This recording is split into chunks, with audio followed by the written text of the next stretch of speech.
In the shadows of medieval mountains, an order arose to shroud the world in darkness. Its members were masters of deception and death, striking fear into the hearts of kings and commoners alike.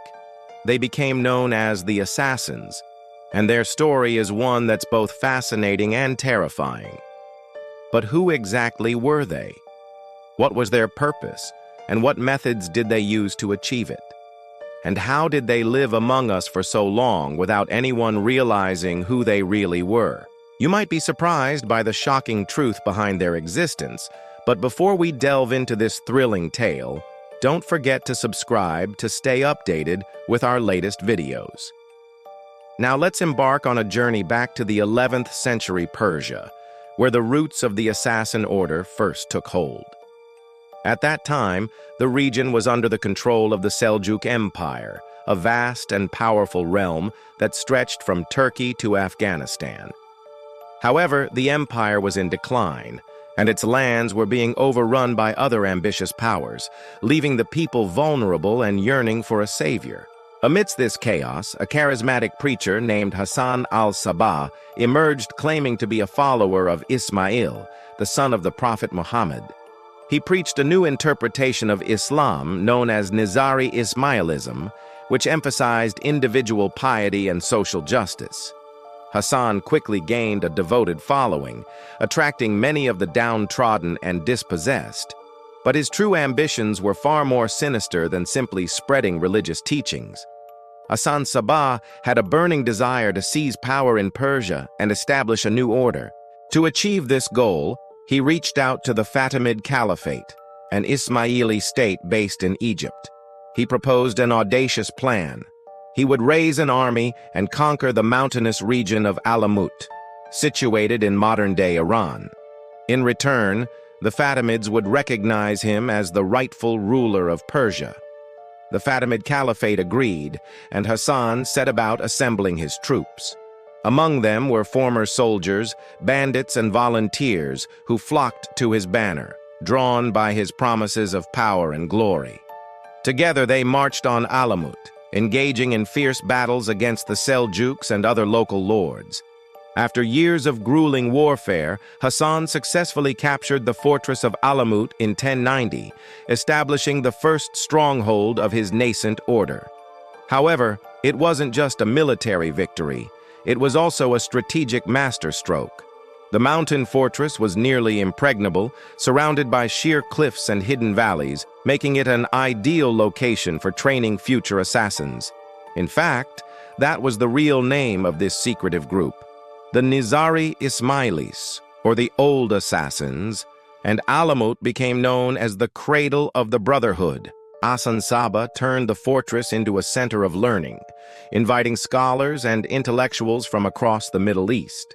He created a library containing thousands of books on philosophy, science, and theology, fostering an atmosphere of intellectual curiosity and debate. But he didn't stop there. He also established a brutal training program for his followers, turning them into ruthless killing machines. Potential assassins were subjected to rigorous physical and mental tests, learning skills like swordsmanship, stealth, and poisons. They were trained to be patient, waiting for the perfect moment to strike their targets with swift and deadly precision. But perhaps most importantly, they learned the art of deception. For the old assassins understood that their greatest power lay in their ability to operate in the shadows, striking fear into the hearts of their enemies even before they made their move. This shadowy reputation added a sense of mystery and menace to their actions, making them all the more effective at sowing discord and paranoia among their targets. By 1100, Hassan had established several such fortresses across Persia, forming a network of power that challenged the authority of the Seljuks.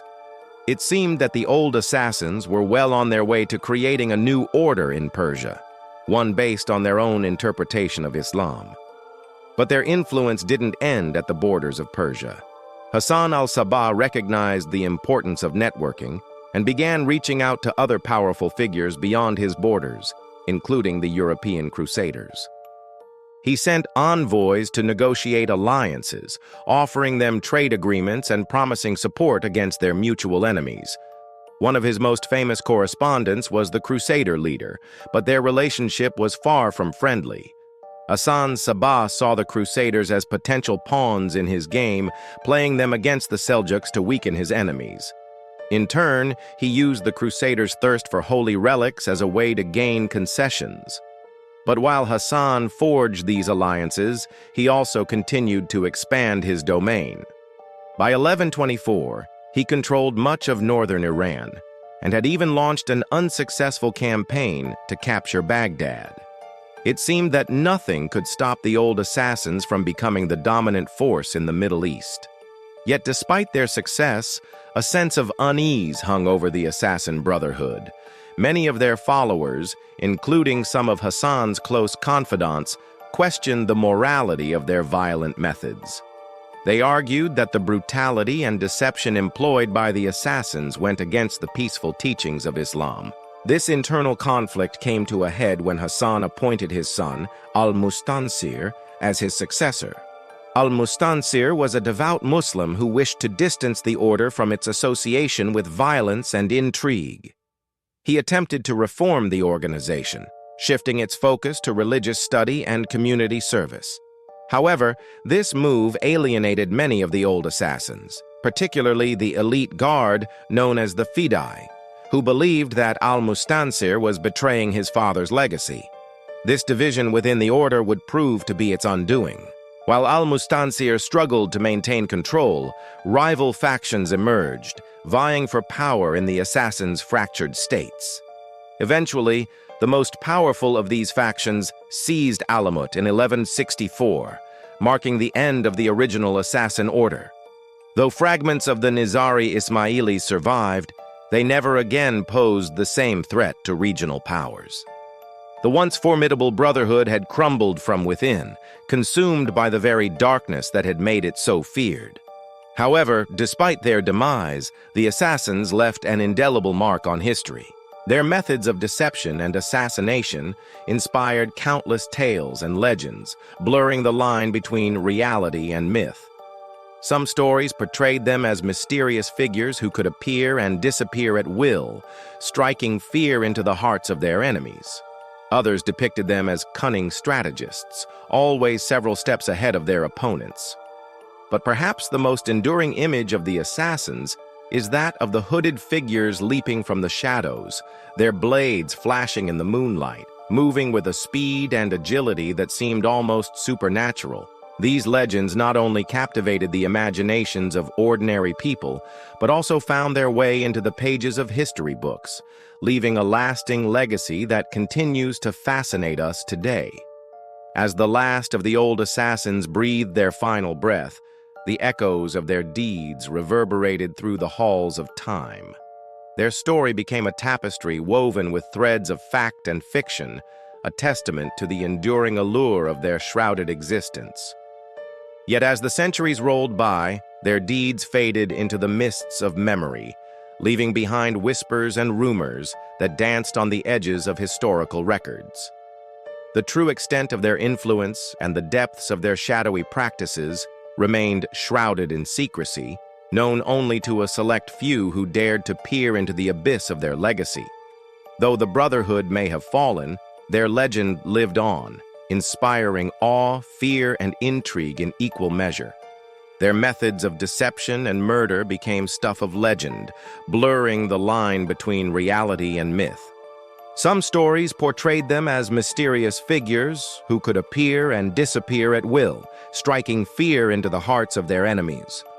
Others depicted them as cunning strategists, always several steps ahead of their opponents. But perhaps the most enduring image of the assassins is that of the hooded figures leaping from the shadows, their blades flashing in the moonlight, moving with a speed and agility that seemed almost supernatural. These legends not only captivated the imaginations of ordinary people, but also found their way into the pages of history books, leaving a lasting legacy that continues to fascinate us today. As the last of the old assassins breathed their final breath, the echoes of their deeds reverberated through the halls of time. Their story became a tapestry woven with threads of fact and fiction, a testament to the enduring allure of their shrouded existence.